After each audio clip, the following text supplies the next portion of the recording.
Bonjour à tous, voilà donc pour l'épisode 5 de She-Ra et les Princesses du Pouvoir, saison 5. Je crois, je sais pas pour vous les gars, mais je crois qu'ils ont animé par erreur une fanfiction de la petite fille de tel animateur. Ouais, Bon, non, ça doit venir d'un Skyblog, je pense. ouais, bon ben bref, bonjour Xana, c'est à vous. Alors, ça va être un pouce orange pour le coup. Alors, disons qu'en soi, cet épisode, je ne le déteste pas, mais il est pas bon du tout, en fait.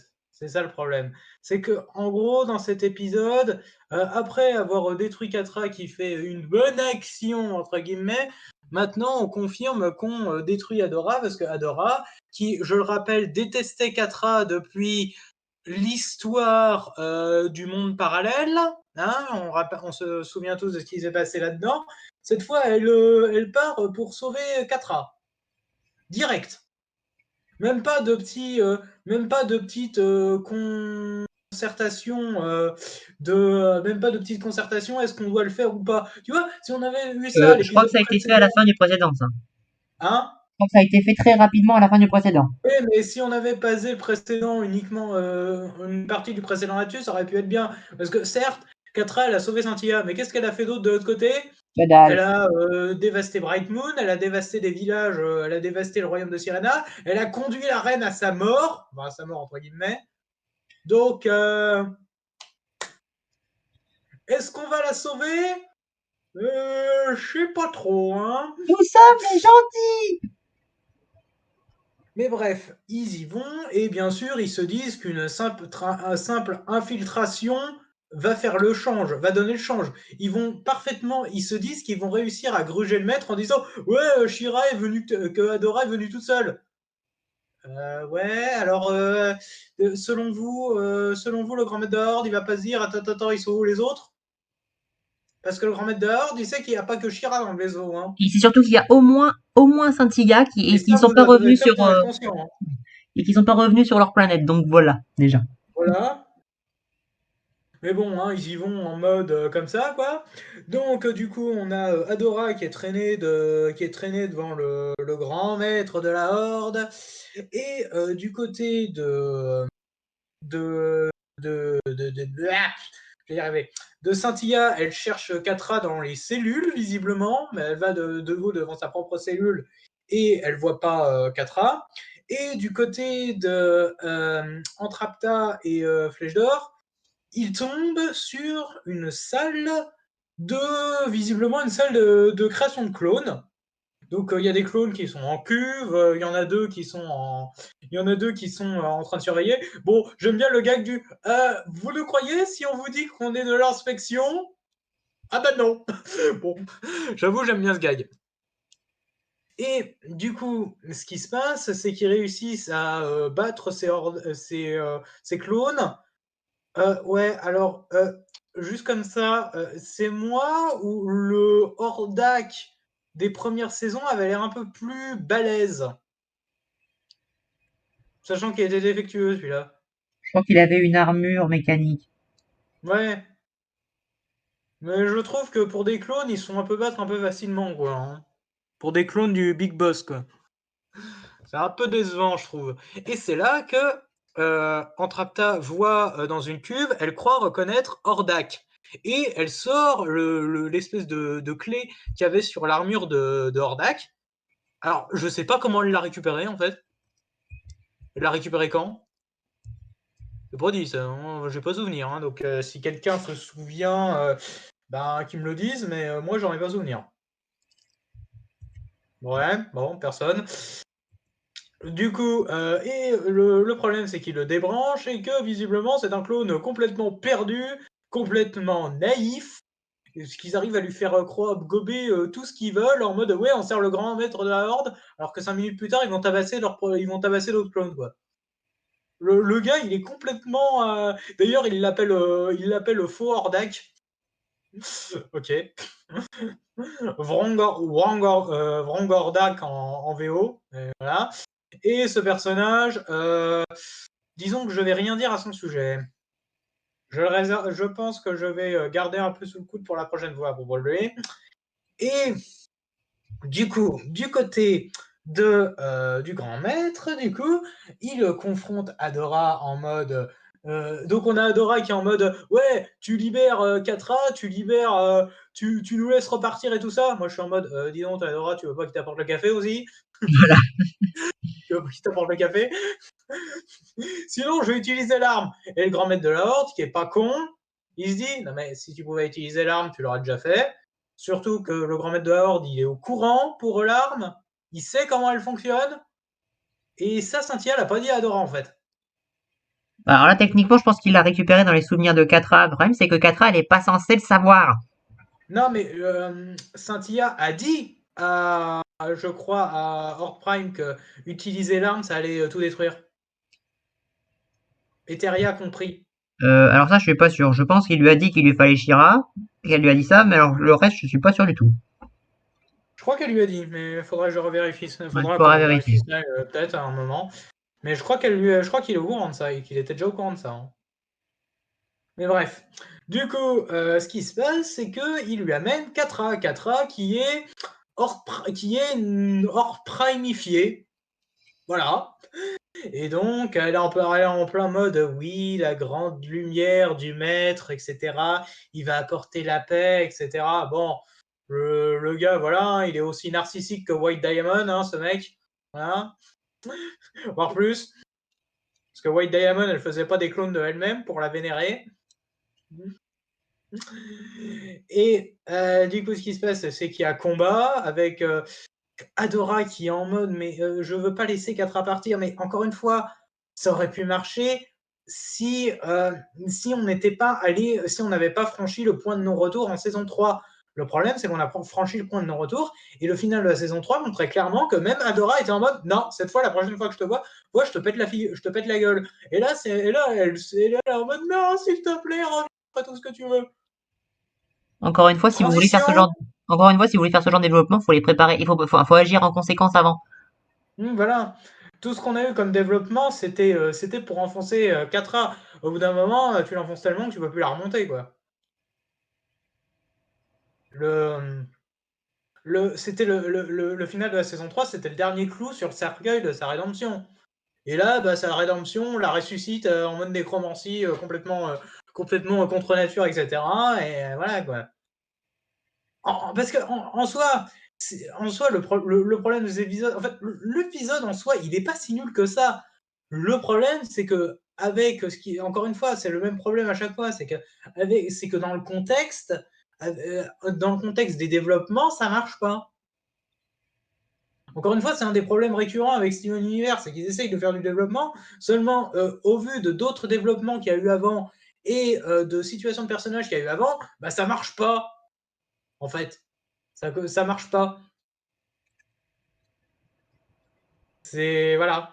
Et du coup, ce qui se passe, c'est qu'au bout d'un moment, on croit que. Alors, au bout d'un moment, Catra, elle saute dans le vide et elle se jette dans le vide. Il y a Adora qui va la chercher en mode super classe. Cut, plan d'après, elles sont étalées les deux sur le sol. On aurait dit un résumé foireux, sérieux, cette scène. C'était limite parodique, quoi. Ils sont étalés sur des merdes sur le sol après qu'Adora ait fait un saut super classe pour essayer de sauver pour essayer de sauver Catra, quoi. Cette scène-là, mais c'est du nanar. Je suis désolé, c'est du nanar, cette scène. Et du coup, ce qui se passe, c'est qu'on pense que Catra est morte. Donc on est un peu en mode ouais. Bien sûr que non, hein, elle est pas morte. Hein. Mais ce qui se passe, c'est qu'ils sont entourés par des clones de Horde Prime, et que euh, c'est là que Adora passe en mode Super Saiyan, enfin non, en mode Shira, dans une nouvelle apparence, avec une nouvelle épée, qui en soi, le design, j'aime bien. J'aime bien la scène en elle-même, enfin, niveau visuel, parce que niveau ce que ça raconte, c'est n'importe quoi. Et du coup, ce qui se passe, c'est que Shira est assez balèze pour défoncer les clones à l'appel. Hein. Shira, elle est balèze quand on veut, en fait. Bon, après, c'est une nouvelle version de Shira, donc admettons qu'elle On va soit plus dire que c'est balèze. pas la version bridée des fondateurs. Voilà, on va dire ça. On va dire que c'est ça, quoi. Et, et du coup, elle rejoint les autres.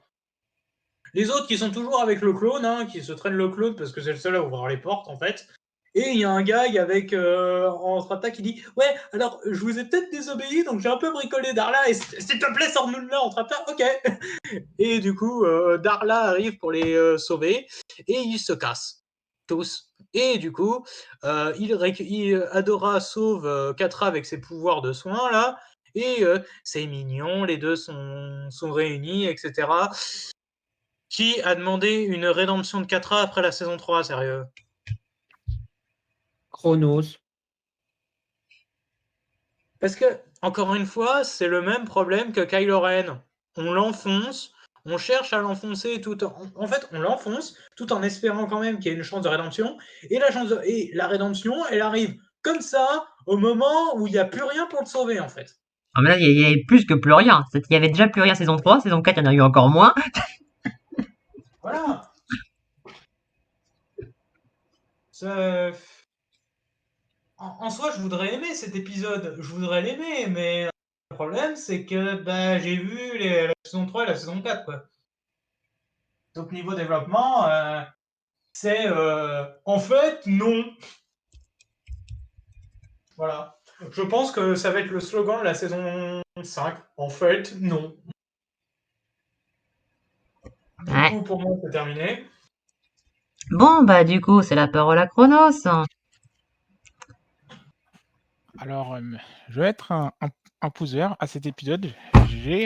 C'est pour ma part un des épisodes de mes épisodes préférés de la série, en particulier en particulier lors des scènes où Adora se sacrifie pour sauver Catra qui malheureusement est devenu lobotomisé par Horde Prime. J'ai trouvé que était super fort. Alors, ça peut sembler con au fait que Adora veuille se sacrifier comme ça, mais je trouve que dans le contexte de la situation, c'est cohérent parce que elle, parce qu'elle sait qu'il y a encore du bien en 4A vu ce qu'elle a fait. Et aussi, je trouve que ça marche, le fait qu'elle soit transformée en Shira, parce que par amour, parce qu'elle tient vraiment à 4A et elle croit encore à une rédemption de sa part, je trouve que ça marche. C'est pas juste un truc du style, oui, par le pouvoir de l'amour, je me transforme en Shira. Non, je trouve que c'est plus nuancé que ça, parce que et je trouve qu'elle est vraiment parce que là, c'est un acte sincère, c'est un acte d'amour. Je trouve que c'est nuancé et ça marche. On ne joue pas. C'est pas vraiment ta gueule. Je trouve qu'elle est sincère dans l'approche. C'est un acte d'amour et c'est ça justement qui rend cette scène héroïque. Le fait que c'est pas juste une question de force, mais c'est par son cœur qu'elle redevienne Shira. Je trouve que ça marche et en termes d'émotion, c'est hyper fort. J'avais pas envie de voir Catra mourir. J'avais pas envie de le voir se battre. J'étais après le même état d'esprit qu'Adora. J'avais envie que Catra revienne de la lumière parce que il y avait encore de l'espoir pour elle et je trouve que ça marche à merveille parce que et, et, euh, et c'est ça qui fait que je considère que je donne un peu plus vers cet épisode parce que c'est cette partie-là qui est la plus forte et qui est très forte en émotion, qui porte vraiment l'épisode et ça le représente super bien. Et même pour l'autre partie avec les acolytes de Dora, du coup, je trouve que bah, ça passe bien, ça apporte quelque chose et il y a quelques moments marrants, mais je trouve pas que ce soit des moments d'humour qui gâchent les moments émotionnels de l'épisode. Je trouve que c'est bien mélangé et que ça ne va pas, ça ne va pas à l'encontre des émotions que veut faire se passer. Ça marche. On est pris dedans et on a envie que Catra ait une rédemption. Et pour ma part, ça a marché.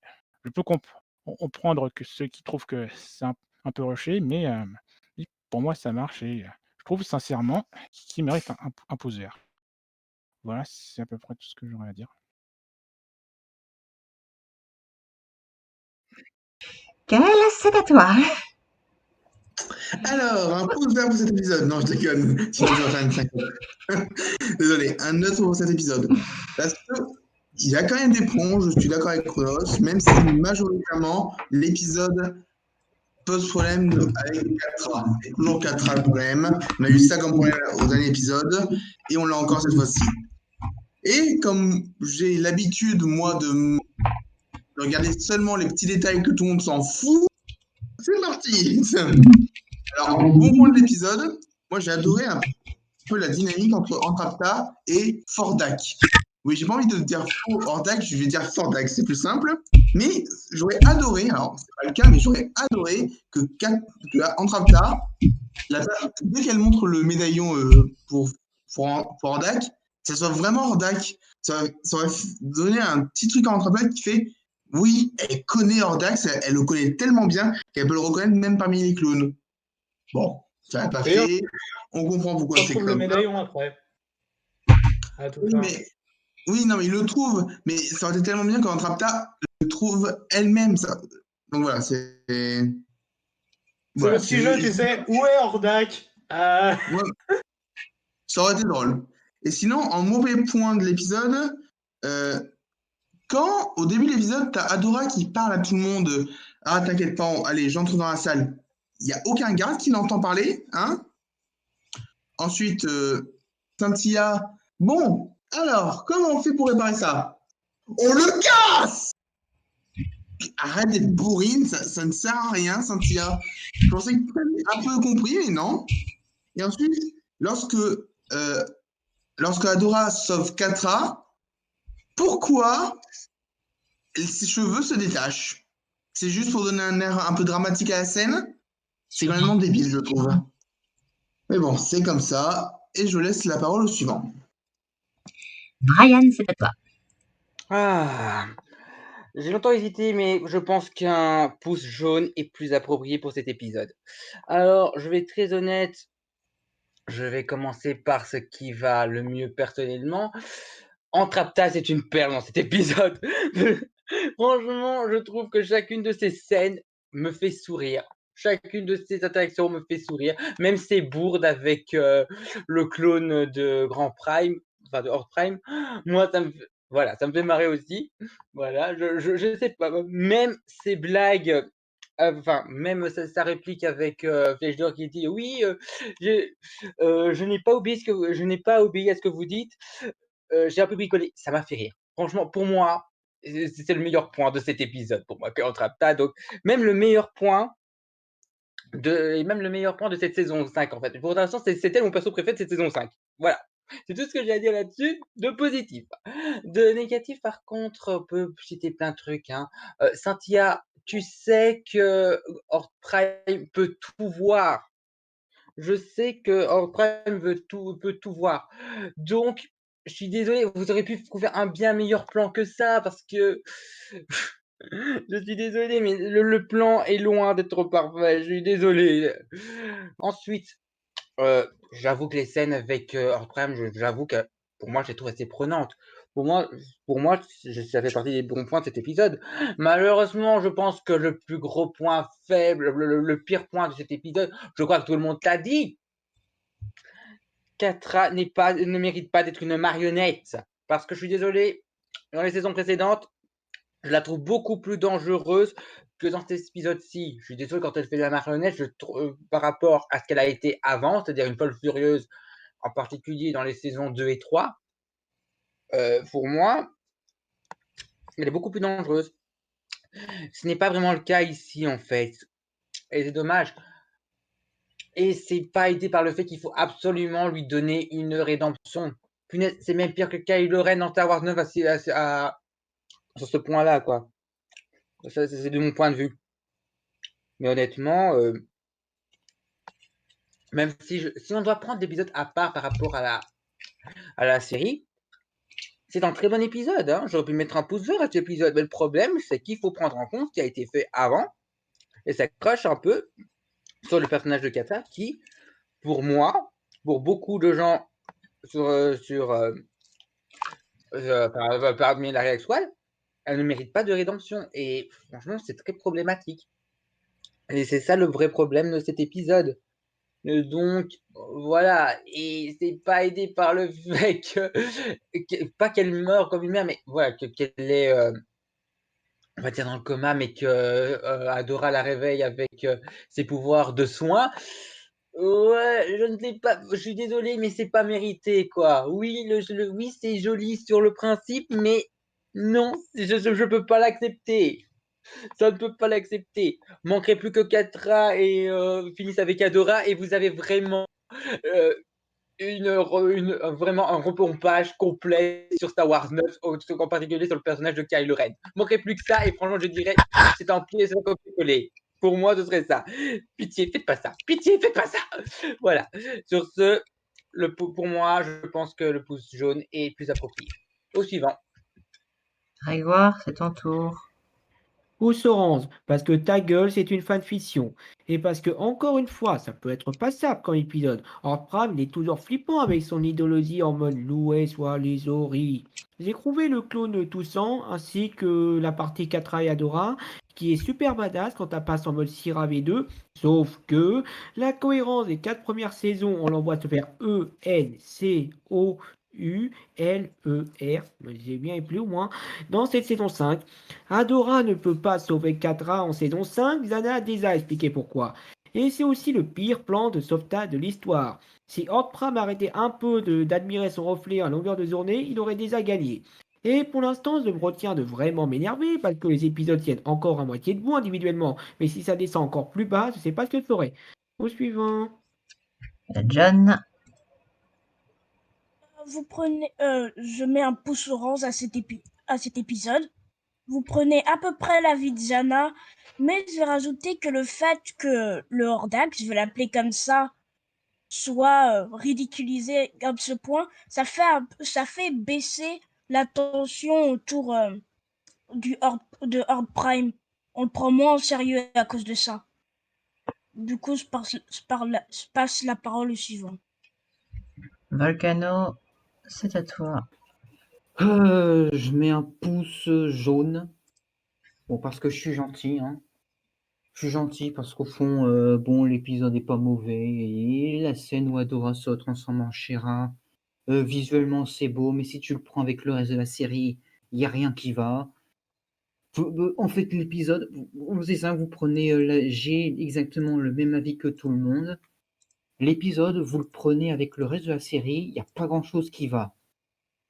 Et je vais dire un truc, mais là, je commence à voir un peu la tension qui monte là. Adora et Catra, au vu de tout le développement que vous avez fait auparavant, franchement, par la suite, vous n'avez pas intérêt à faire ce que je suis en train de penser là. Il n'y a pas intérêt. Sinon, je ne sais pas ce que je vais faire, mais cette série, je vais l'étrangler, je vais la déchirer, je vais la foutre dans une poubelle. Et je sais pas ce que je vais faire. Mais je vais pas, je suis pas sûr, hein, mais je préfère pas dire ce que je pense. Voilà. Cécile, je te laisse la parole, Seb. Bon, bah alors je vais être le plus méchant.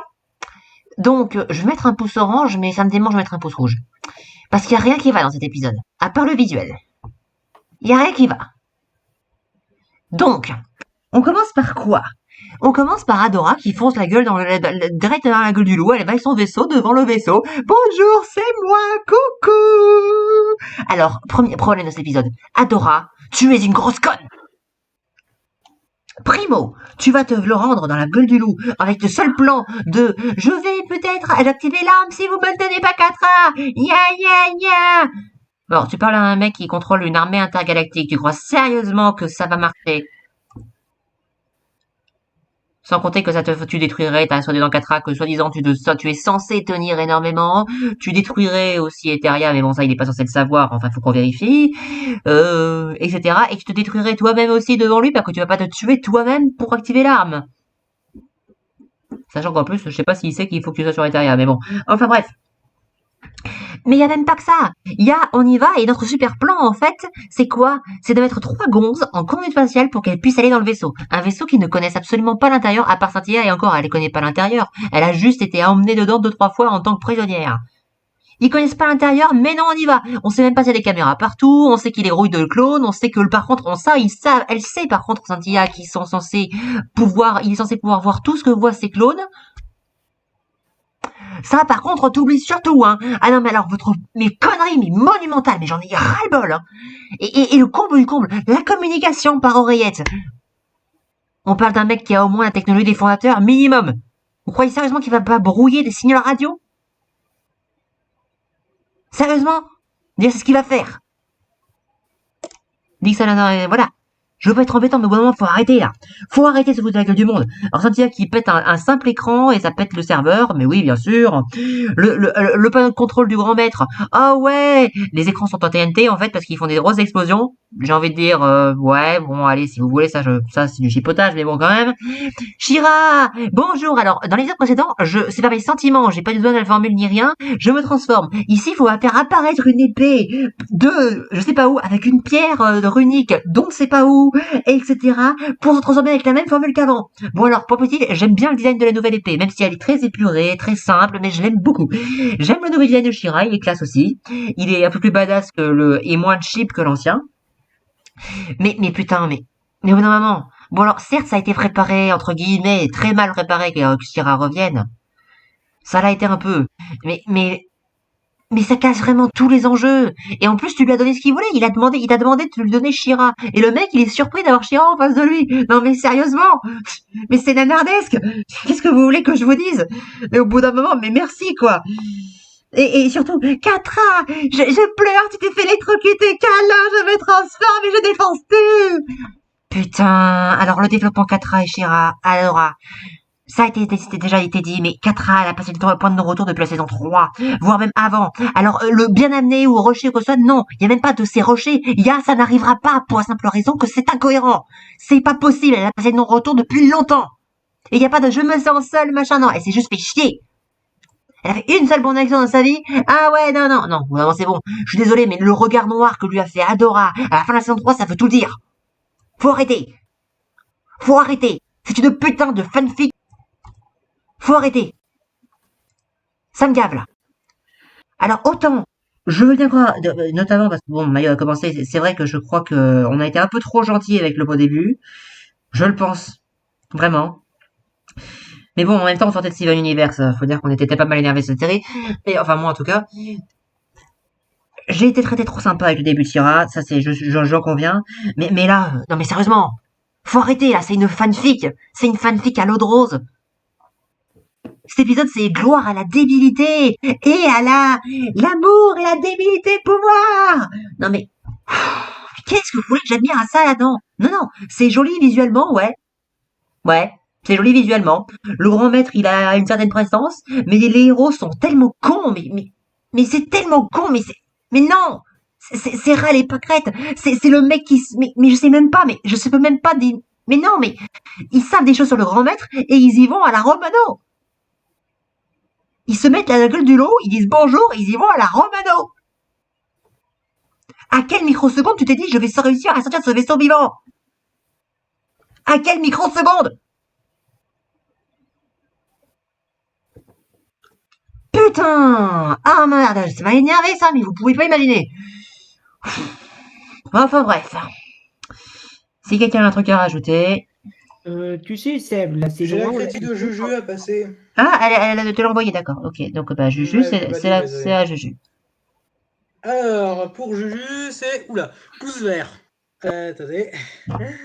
Alors, au secours du chat, pas facile de savoir de quoi on va parler. Le grand Narcisse, manipulateur de bon bip, contrôle Catra littéralement, et au bout de ses... Et Adora lutte pour la ramener avec elle. Il y a une belle lutte entre Adora et Catra, cette dernière luttant contre le contrôle, et on voit Adora redevenir Shira lorsqu'elle est au bout de ses émotions, comme on l'a vu parfois, et elle sauve Catra. Flèche d'or et Scintilla qui luttent magnifiquement bien, et Entrapta qui reconnaît même Hordak, c'est joli ça, c'est joli ça lorsqu'elle lui fait voir sa pierre. Ouais, ok. Ils arrivent à s'enfuir et on dirait que Shira guérit Catra, puis une embrassade s'ensuit. Un clone retrouve la pierre dans les décombres et se souvient d'Entrapta. Ah oui, c'est Hordak du coup. Simple, efficace, touchant, j'ai adoré cet épisode. Ouais, je crois que Julius, t'as pas compris, hein, le clone qu'il trouve, c'est pas Hordak. Hein. Hordak, c'est le clone de fin. Voilà. Enfin bref, si quelqu'un a un truc à rajouter... Oui, à propos de la utilisée sur la saison 1. Quand on a vu la saison 1, on l'a jugée en tant que saison. On l'a vu en sujet à part. Bon, c'était la première saison, on pouvait pas encore parler de toute la cohérence par rapport à la suite de la série. Mais je ne changerai pas d'avis sur la saison 1, même peu importe ce qui arrivera dans la saison 5. Hein. La saison 1, je la juge en tant que saison 1. Je ne jugerai pas la saison 1 par rapport à ce qui arrivera Oui, non, après. mais je sais, mais moi j'ai laissé passer pas mal de choses sans faire attention, hein, parce que justement j'étais content d'avoir un truc à un autre niveau que Steven Universe. Sinon, il reste 8 épisodes. Et on est qu'au 5e. Enfin bref, à la prochaine.